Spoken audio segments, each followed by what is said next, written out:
The man, actually, so I saw a video that's gone viral on social media.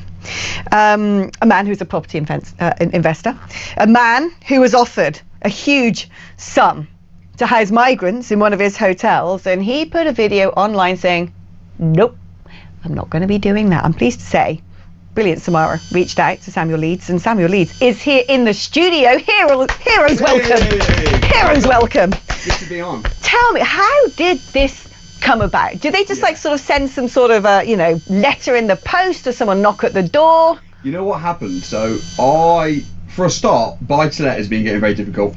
So a lot of landlords are renting to these housing associations.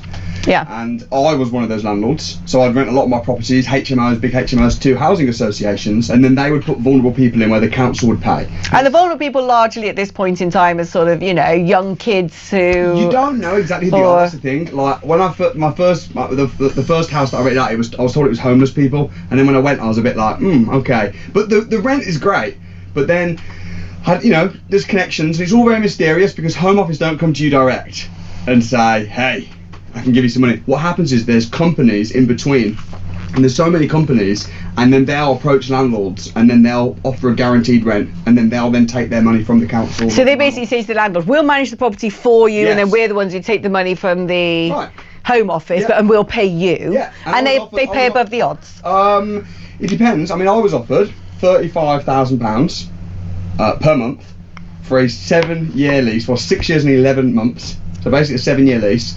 And all repairs, they're responsible for everything. So money for nothing, basically. Well, money for just owning the hotel. Yeah. So you're not having to do the repairs. You're not having to do that. And I was tempted, and I went through the heads of terms, and it just said vulnerable people. Right. And I thought, I'm going to press this a little bit and find out who these vulnerable people are. So I contacted the company that had put the proposal to me, who as a man I know. And he said, oh yeah, vulnerable people, might be some homeless people and asylum seekers, and I just thought, and the more I looked into it, I worked out the average asylum seeker, we pay £4,000 a month to house someone who's coming in, and then how much are our benefits if someone hasn't got a job? £1,000 at best. Yeah. So why are we paying 4 times as much for an asylum seeker or for someone that's coming? It doesn't make any sense, and that's when I just thought, you know what, I don't want to back this because I don't actually believe it's right, and I didn't. And then when I put the video out, I've been flooded with messages from people within the village that have just saying thank you. I bet. Yeah, because that's it. I mean, if you had said yes to this, everyone, maybe not everyone, there might be the odd sort of short fringe placard waving lefty who would think you were, I had a few of those. A wonderful human. One person actually just today. I think you're scum of the earth. A guest left me a bad review and was offended because there's a Union flag in the hotel. Oh, for crying out loud! And of course, the person who's offended is a white English wokey who's all offended. A wokatron. That's the thing. Like, even my post, immigrants. My wife's an immigrant. Immigrants that have come in, that have worked their asses off to come in legally and do it properly, they agree with me. Yeah, oh no, they do. They're the first people. It's always the people. I'm African, I'm Italian, I'm this, and I agree with you. Oh, thank you for not doing it, because it's not. The thing is, it's not fair. Why should we? And also, I'm not being funny, Alex, but my hotel's very nice. Yeah, boutique. I was there when I was doing the video, and I was just with the group. Sort of. Were they about to these migrants were basically going to be given the sort of the 4-poster bed, the luxury spa treatment, the sort of swan-shaped towel on the end of the bed? Absolutely. It's in 3 acres of grounds. You're there at the window, beautiful. It's nicer than my house at home. And I was just thinking, fancy putting illegal immigrants that have come over, not paid anything, no visa. Like, that's mockery. That is. It is. It's trolling us. And for me to be part of that, and for me to say, it's all right, I'll just take the money. 35 grand every month for 7 years. That's about £3 million. It works out just under £3 million, and that would have been passive, but doing nothing.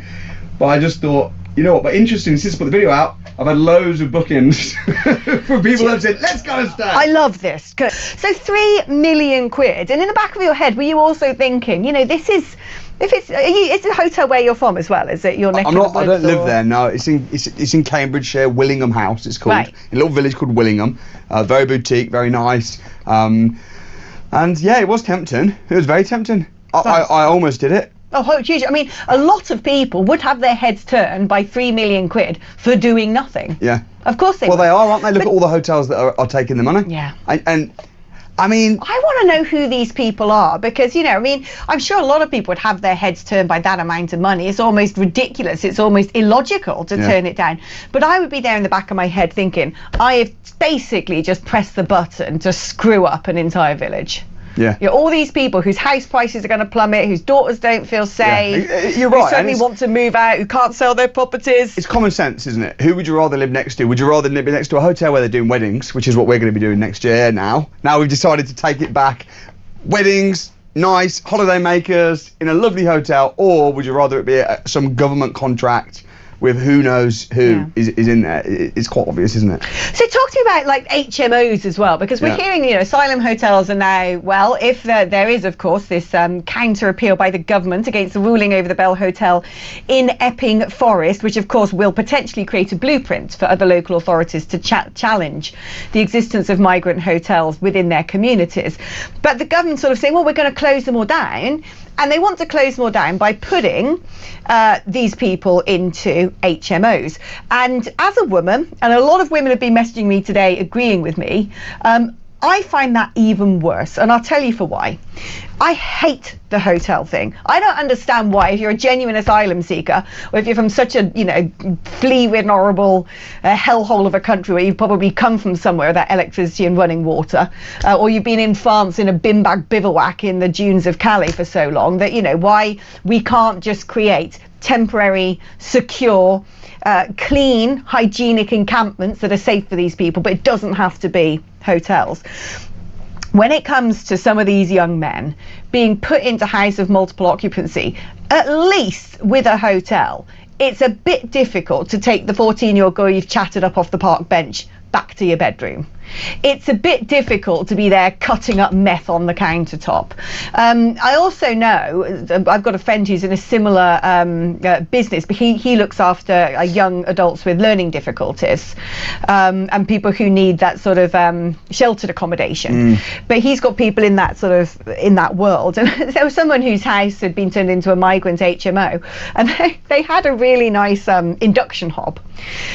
And these people had literally taken a mallet or something to the induction hob, smashed it in, caved it in, and put charcoal in the cavity to cook their food that way. You just think, for crying out loud. But the idea of, you know, 6 Syrians, Somalis, Afghans, men from deeply misogynistic cultures who have probably been sexually deprived throughout their lives, where women aren't even allowed to show their face, living in a house where they could basically, you know, like the Pakistani rape gangs, say to a young girl, oh, come back, have some drink, have some cigarettes, come to the bedsit.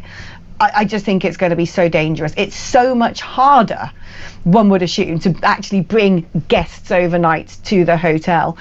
So I wanted to get your opinion on that as someone who has HMOs. If they were to turn around and say, well, look, you know, you have these private residential properties, would you be happy taking 6 guys who have previously been in the Bell Hotel in Epping Forest? Will you have the same approach? Will you also say no? Because actually, I don't know about the next door neighbour and the people over the street. And it's a tough question because I think a boutique, beautiful hotel manor house is not appropriate.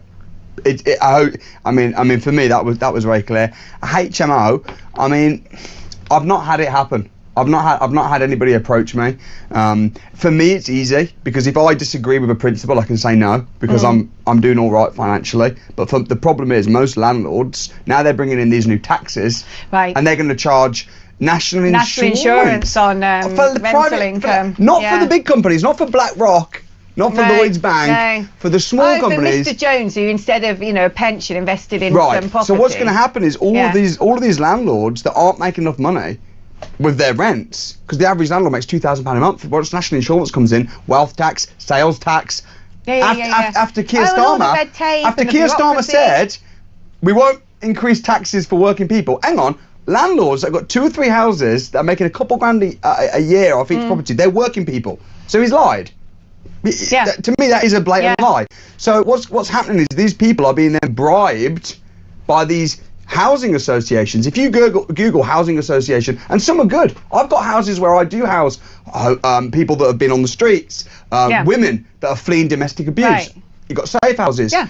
Refugees or asylum seekers, I mean, is there a place for that? There was a sort of thing back in the day, certainly about 10, 20 years ago, that if someone said we're, you know, housing a refugee, people said, yeah, that's fine, because we sort of had a sense that these people were genuine refugees and had come to this country. It's the amount of money, though, Alex. But it's just a huge multinational industry of people trafficking, of criminality, of sex tourism. I'll say this over and over again. I'm sorry, as a woman, a lot of these men come from very sexually repressed societies, and part of the pull of coming to the West is to come and, you know, sow their wild oats. It is, without a doubt. When you see a lot of them coming over with their snatchy, you know, but we've got jackets and their new trainers. We've got a housing shortage. So, as you say, maybe if we were to create something more appropriate, but to spend £4,000, the taxpayers' money is spending up to £170 per night per asylum seeker. I'm sorry, I've got good friends that are on housing benefits. They don't get that. Yeah. So I think that's the problem. I mean, you know, I understand if someone's fleeing. There's a there's a place. I'd like to think I'm compassionate. If you're fleeing, you've not gone through 8 countries, right? And you've not been paying criminals thousands of pounds. Alex, I'm not a politician. And chucking your documents in the sea. I'm not a politician. I'm a businessman. Yeah. I didn't want my hotel to be flooded with anybody who was not a holiday maker, a tourist, a business professional. It's a hotel.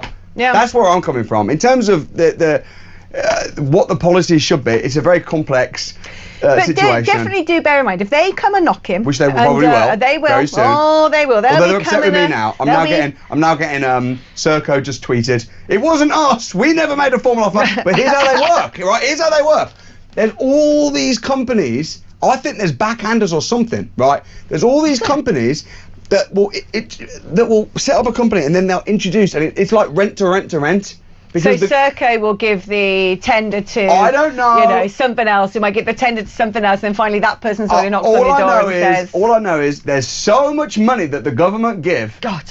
For asylum seekers and other people that probably don't deserve the money. There's so much money, billions and billions of pounds every single year that people can afford to go, I'll pass to you, then you can pass to that, and everyone makes money. There's so much money. There is basically an illegal immigration industrial complex, from the people traffickers to the human rights lawyers to these, you know, all these people offering these services. There are people making a shed load of money out of it, aren't they? So it's an interesting one, but for me, the hotel, I decided to keep it a hotel. Hopefully it will do well. I'm sure it will. It's doing okay, but it's doing okay. My HMOs, I'll cross that bridge when I get there. Just bear in mind the women, because a lot of women have messaged me today, before you came on, and not about this, we were talking about this in the first half of the programme as it happens, but a lot of women saying, you know, I hate the hotels, but I would feel really freaked out if all of a sudden next door neighbour. Yeah. And what's going to happen to little girls then? Because I'm sorry. Do you know another thing as well? You don't even need a HMO licence. Do you not? No. So you could just come to anybody who's got a property and say, will you have some They have made it so attractive and so easy to rent to companies like Serco. It's commercially, it is a no-brainer. I mean, I've got good friends that literally just buy houses, rent them out to Serco, and they've got hundreds of houses, and that's their whole business model. And that's it. Buy a house, rent to Serco. Yeah, that's it. And these big companies, Lloyds Bank, BlackRock, the fact they're pushing out small landlords, I think they're going to take all the properties off the small landlords, and then who knows what could happen. Wow. Of course, Serco have said quite publicly, haven't they? Not us, we didn't do it. Yeah. No, nothing to see here. It wasn't Serco. It wasn't Serco. But no, it is. Look, it's been fascinating talking to you. You've done the right thing. I appreciate that. And it was nice, the support that I got from the public, because I thought, man, my lawyer told me, even my wife was like, oh, don't post that because people are going to... And I said, you know what, though? But you're on the side of the British people. I'm happy to die on this mountain. Yeah, I don't care. Yeah. And I posted it, but actually the support was overwhelming. So thank you for having me on, and thank you to everybody, and thank you to everyone that's booked. The bookings at Willingham House has gone up massive. Hey, there you go. You know what? On the house, if you want to ever come and stay in a beautiful mansion, you're very welcome. That you do realise this has gone out to, you know, in public now. I'd love to have you there. We'll have coffee together, come down, check the mansion out. I'd love it. Sounds great. Hell yeah, I could do with a nice little dirty weekend away with the other half. Let's get on the diary. Oh, it's been fantastic. Thank you so much, Samuel, for being in the studio. Also, I own quite a few hotels. I've bought multiple properties, and I use a strategy called buy, refurbish, refinance, and purchase option agreement, which has enabled me to start from scratch and to grow a big portfolio. And I've decided to run a free online training session showing you exactly how, starting from nothing, you can build up a portfolio in the UK and be proud of your empire. And you know what? It's completely free. So join me on the training. Click the link somewhere around this video in the description, and I'll see you on the other side.